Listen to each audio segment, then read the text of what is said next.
안녕하세요. 여러분 반갑습니다. 오늘은 운전자 보험만큼 저렴한 이 암치료비 플랜을 소개해 드리겠습니다. 여러분, 만원대 보험료로 암치료비를 충분히 대비할 수 있다. 이 말 믿기시나요?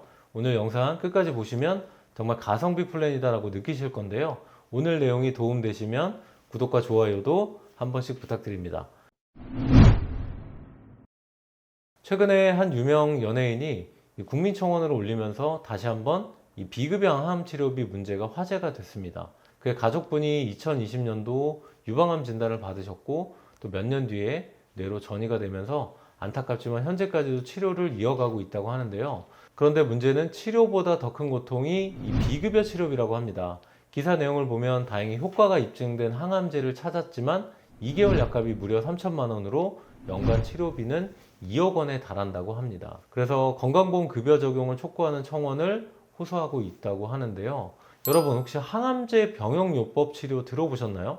항암제 치료 효과를 높이고 부작용을 줄이기 위해서 이 두 가지 이상의 항암제를 함께 사용하는 치료 방법이 이 병용요법인데요. 항암제는 크게 네 가지로 분류됩니다. 세포독성 항암제, 그리고 표적항암제, 면역항암제, 카티항암제. 이 병용요법에서는 여러 약물이 조합돼서 사용된다고 하는데요. 이 급여와 비급여 항암제를 병용해서 사용하게 되면 기존의 급여 항암제까지 비급여로 전환되는 제도에 허점이 있었는데요. 다행히 2025년 5월부터 제도가 개선돼서 이 급여 항암제는 산정특례 제도 적용을 받을 수가 있어서 합리적으로 제도 개선이 되었다는 반가운 소식입니다. 하지만 여전히 표적항암제나 면역항암제 등 이 비급여 항암제는 환자가 100% 전액 부담해야 되는 항목이기 때문에 치료비 부담이 여전히 클 수밖에 없습니다. 그래서 이런 고가 비급여 항암제를 대비하기 위한 플랜이 필요한 이유인데요. 최근에 모든 보험사에서 이 암치료비 관련 상품을 경쟁적으로 출시 중인데요. 상품 종류가 너무나 많고 또 보험료 편차도 크기 때문에 어떤 플랜을 선택해야 될지 어려우실 겁니다. 그래서 이 암치료비 보험을 계획하고 있다면 딱 세 가지 조건만 체크하시면 되는데요. 첫 번째는 이 비급여 암치료는 보험의 만기까지 보장이 계속되어야 합니다. 일반 암진단비처럼 한 번만 또 일정 기간만 보장되면 의미가 떨어질 수 있는데요. 왜냐하면 암은 재발과 전이 가능성이 높기 때문입니다. 두 번째는 치료 행위별 각각 보상하는지 여부인데요. 암 치료비는 한 번에 끝나지 않는 경우가 많습니다. 다빈치 로봇 수술, 그리고 표적 항암제, 면역 항암제 이 세 가지를 대표적인 비급여 치료 방법인데요. 이 표적 항암제와 면역 항암제를 병용해서 치료를 받아야 되는 상황이면 치료비가 정말 큰 부담이 될 수가 있습니다. 항암 약물 치료라도 연 일회성이 아니라 종류별로 따로따로 보상되어야 이 비급여 병용 항암 치료까지 충분히 대비할 수 있습니다. 세 번째는 미래의 암 치료 트렌드, 바로 중입자 방사선 치료라고 생각합니다. 이 중입자 지원센터에 따르면요, 입원이나 수술 없이 그리고 무엇보다 고통 없이 한 8회, 12회 통원 치료로 치료가 종결된다고 합니다. 치료 시간은 준비 시간 포함해서 약 30분 내외고요.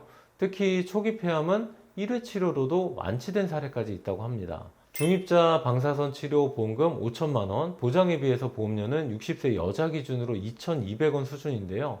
그 이유는 아직 중입자 치료가 국내에서 일반화되지 않았기 때문입니다. 현재는 세브란스 병원 한 곳에서만 중입자 치료를 시행하고 있지만 2027년 서울대병원, 2031년 아산병원에도 도입이 예정돼 있습니다. 앞으로 중입자 치료센터가 많아져서 치료받는 환자가 많아지면 이 보험사 손해율이 높아지게 되잖아요. 그럼 보험사가 손해율과 위험률을 새로 계산하게 되면 보험료는 앞으로 지금보다 크게 오를 가능성이 굉장히 높은 특약입니다. 즉 지금이 가입 최적기라는 거죠. 그렇지만 국내에서는 아직 치료받기 어렵다던데 해외에서 중입자 치료를 받으면 보상되나요? 라는 질문을 많이 주시는데 일본에는 이미 7개의 중입자 치료센터가 있습니다. 그래서 일부 보험사에서는요, 해외 치료를 빠르게 받을 수 있도록 하기 위해서 신청부터 치료비 선지급 서비스까지 제공하고 있다고 하는데요. 가입 전 반드시 해외 보상 가능 여부를 확인해 보시는 게 좋습니다. 오늘 소개하고 있는 플랜은 말 그대로 운전자 보험만큼 저렴한 이 비급여 암치료비 전용 가성비 플랜입니다. 다빈치 로봇 수술, 양성자 방사선 치료, 그리고 표적항암제, 면역항암제 이렇게 각 치료별로 연 1회씩 각각 보장이 되면서 보험료 갱신 또한 없는데요. 특히 다빈치 로봇 수술은 연간 치료 횟수 제한 없이 매회 수술 시마다 보장이 되는 조건입니다. 예를 들어 보장금액 8천만 원 기준이면 연간 최대 보상 금액은 8천만 원이 되는 거고요. 이 연간 8천만 원이라는 한도 내에서 사용한 비급여 치료 방법에 따라서 보험금을 정액 지급하는 방식이고요.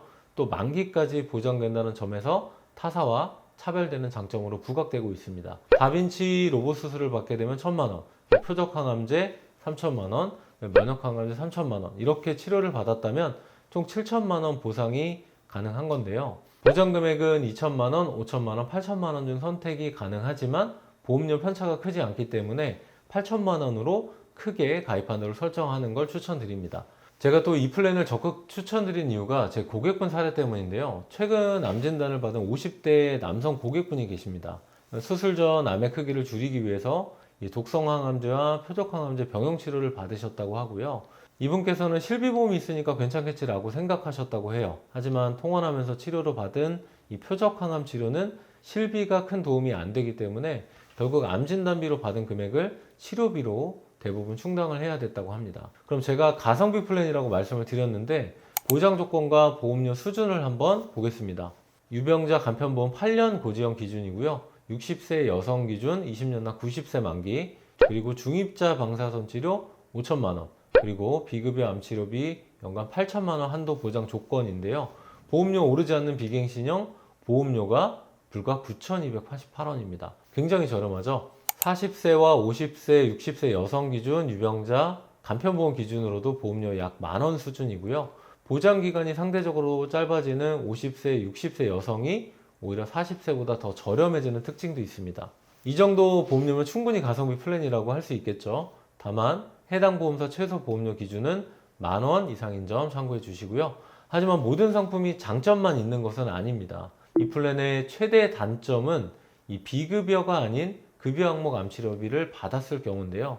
치료비가 많이 드는 비급여 암치료만 보장하고 있기 때문입니다.